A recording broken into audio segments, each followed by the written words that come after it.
করছি, আর এদিকে তরমুজ কাটা হচ্ছে, কারণ এতটাই গরম পড়েছে মানে বলার মতো না, কিন্তু ফ্রিজে রেখে খাবো সেটারও উপায় নেই। গুড মর্নিং ভিউয়ান, তোমরা সকলে কেমন আছো? আশা করি ভালো আছো। তো দেখো আরো একটি নতুন ভিডিও নিয়ে চলে এলাম তোমাদের সামনে, আশা করি ভালো লাগবে। তো বন্ধুরা, তোমাদের গরম কেমন কাটছে? আশা করি খারাপ কাটছে, কারণ আমার তো প্রচন্ড খারাপ কাটছে। দেখো সবজি কাটছি, রান্না করব। এদিকে বর নিয়ে এসেছে তরমুজ। তো ও কেটে বললো যে খেয়ে দেখো, তরমুজটা খুবই মিষ্টি। সত্যি খুব মিষ্টি ছিল। সত্যি তরমুজটা খুব টেস্টি। এই গরমে তরমুজ খেতে সত্যি খুব ভালো লাগে।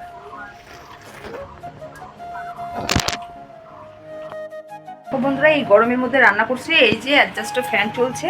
এদিকে রান্না করেছি পটল আলু দিয়ে একটা রসা, এদিকে করলা ভাজা, এদিকে লাউ দিয়ে মাসকলার ডাল হয়েছে, আর এখানে হয়েছে নিরামিষ, যেটা সাদা নিরামিষ অনেকেই ছিল।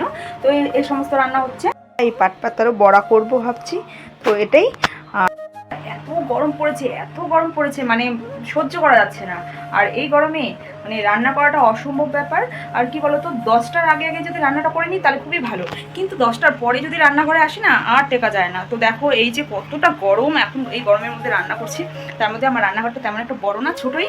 তো আরেকটা জিনিস দেখাচ্ছি তোমাদেরকে, দেখলেই বুঝতে পারবে যে শিলিগুড়িতে এবার কত গরম পড়েছে। টিভিতে তো খবর খুললেই দেখতে পাচ্ছি যে কলকাতায় বাড়ির থেকে বের হওয়া যাচ্ছে না, এতটা গরম। কিন্তু এবারে আমাদের এখানেও ভালোই গরম পড়েছে। তো চলো দেখাচ্ছি তোমাদেরকে আরেকটা জিনিস।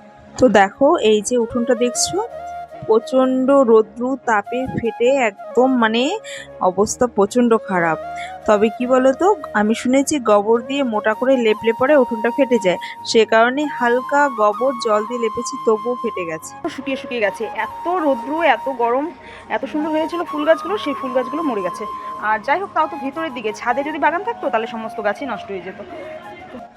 তো এই যে রান্নাবাড়ি কমপ্লিট হয়ে গেছে, এবারে চলে এসেছি ঘরে। ঘরের বেডশিটটাকে চেঞ্জ করব।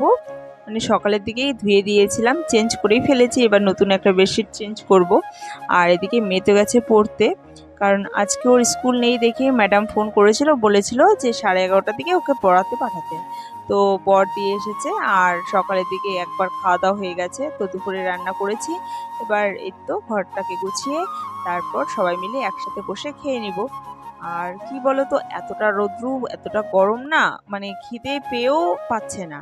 যাই হোক, তবুও খেতে হবে। তো এই যে দেখো মেয়ে চলে এসেছে, ঝাড়ু খুঁজে পাচ্ছিলাম না, মেয়ে বললো মা এখানে রয়েছে। তো যাই হোক, মেয়ে এসে একটা আমাকে হেল্প করে দিল।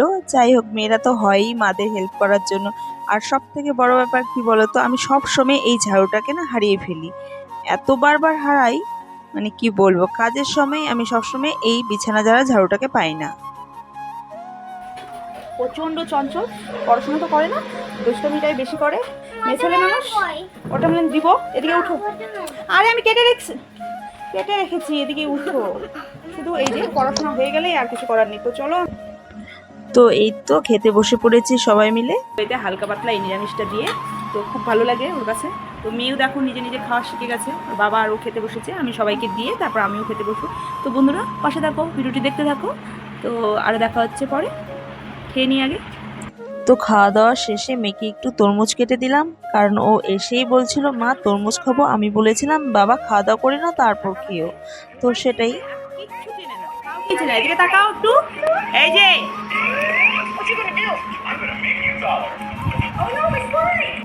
দেখো সন্ধ্যার দিকে একটু চা করে নিচ্ছি, একটু চা করছি। আর মেয়ে খাবে দুধ। এই তো 2 কাপ চা হবে, 1 কাপ আমি, 1 কাপ বর আসলো এখনই। মানে ও কাজে গেছিলো, একটা কাজে, দরকারি কাজে। তো এসে বলছে যে তুমি চা করছো, তুমি চা খাবে, তো আমাকে একটু দিও। তো আমি বললাম ঠিক আছে দাঁড়াও, আর খেয়ে দিয়ে দেখি একটু বাইরে বের হতে পারি। তো বন্ধুরা, এখন আমরা চা খেয়ে নিই। সবজিগুলো, দুপুরে সবজিগুলো একটু জাল করে নিয়েছি। এই যে ডাল অনেকখানি রয়েছে, রাতে আর রান্না করতে হবে না। এদিকে সবজি, এটা নিরামিষ সবজিটা অল্প একটু রয়েছে। আর এই যে আলু পটলের সবজিটা খাওয়া হয়নি তেমন, আমি শুধু খেয়েছিলাম, আর বর সামান্য খেয়েছিল। তো যাই হোক, রাতে আর রান্না করতে হবে না। তো এই যে সবজি জাল হয়ে গেছে, চাও হয়ে গেছে। আর এই যে দেখো দুটো দুধকে জাল দিয়ে দিচ্ছি। তো হাঁড়ির দুধটা আজকের, আর এটা মানে এটা হচ্ছে কালকের দুধ। তো এই সমস্ত দুধগুলো না অনেক জমে জমে নষ্ট হয়ে যায়, কি করব, কিছু করার নেই। মেয়েকে মানে প্রচণ্ড জোর জবরদস্তি করে দুধ খাওয়াতে হয়। তো ওই দুধটাকে মেয়েকে দিব, দেওয়ার পরে যতটুকু থাকবে একসাথে মিশিয়ে সেমাই করে নিব। আজকে করব না, মানে কালকে হয়তো করব।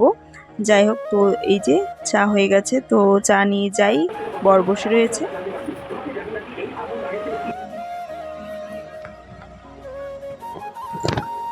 তো এই যে টিভি দেখছে আর চা খাচ্ছে, আর মেয়েকে দুধটা দিয়ে এলাম, মেয়ে অন্য ঘরে রয়েছে মোবাইল দেখছে। তো একটু ফোন দেখুক, তারপর পড়তে বসাবো। আর এই যে ও চা খায় না তেমন একটা, তো আজকে বাড়িতে রয়েছে, আমি চা খাবো দেখেই বলল যে ঠিক আছে, আমিই বলেছিলাম যে চা খাবে, তো ও বললো হ্যাঁ ঠিক আছে, বানাচ্ছো যখন আমার জন্য বানিও। তো সে কারণে ওকেও দিলাম, কারণ ওর অতটা পছন্দ না চাটা, আমারই পছন্দ। আমার সকাল বিকাল 2 টাইম চা লাগে, না হলে ভালো লাগে না, এটা একটা অভ্যাস। আর আমার বাপের বাড়িতেও প্রচণ্ড চা খায়, আমার বাবা তো প্রচণ্ড চা খেত, চা খাওয়ার জন্য আমার বাড়িতে দুধ নিয়ে আসতো যখন বাবা বেঁচে ছিল। আমার বাবা মারা গেছে বেশি একটা দিন হয়নি, এই তো 4 বছর হতে চললো। যাই হোক, খুবই মনে পড়ে, প্রত্যেকটা সময় আমার হাতে চা খেতে এতটাই ভালোবাসতো। যেদিন বাবা মারা যায় সেদিনও আমার কাছে মানে বলতে ভয় পাচ্ছিল, বারবার চা খায় তো সে কারণে বলতে ভয় পাচ্ছিল যে আরেকবার বলবো কি বলি আমি, সেটা ভেবে আমাকে বলছিল যে বাবা একটু চা বানাও, তুমিও খাবে আমিও খাবো। সেই কথাগুলো না এখনো আমার কানের মধ্যে নাড়া দেয়। সত্যি এতটা কষ্ট লাগে, চা খাওয়ার আগে আমার প্রচণ্ড মনে পড়ে, কিন্তু কি করব, মনে করে তো আর ফিরে আসবে না। সে কারণে দুঃখটাকে চেপে রেখেও তবুও সারাটা দিন কাজের মধ্যে আনন্দ ফুর্তিতেই কাটিয়ে দিই, চেষ্টা করি সবসময় ভালো থাকার। তো এই যে ফোন এসেছে, জানি না কে ফোন করেছে, এখন ভয়েস ওভার দেওয়ার দিচ্ছি, ভুলে গেছি। তো যাই হোক, কথা বলছি।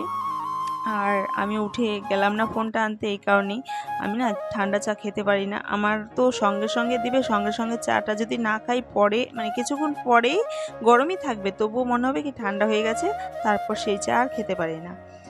তো আমি বলেছিলাম যে আনতে হবে না, কে ফোন করছে, ইম্পর্টেন্ট হলে 2বার করবে, কিন্তু ও কে কার কথা শুনে ও নিয়ে এসে বললো যে নাও কথা বলো। তো এটাই ছিল আজকে ভিডিও, বন্ধুরা বাই বাই।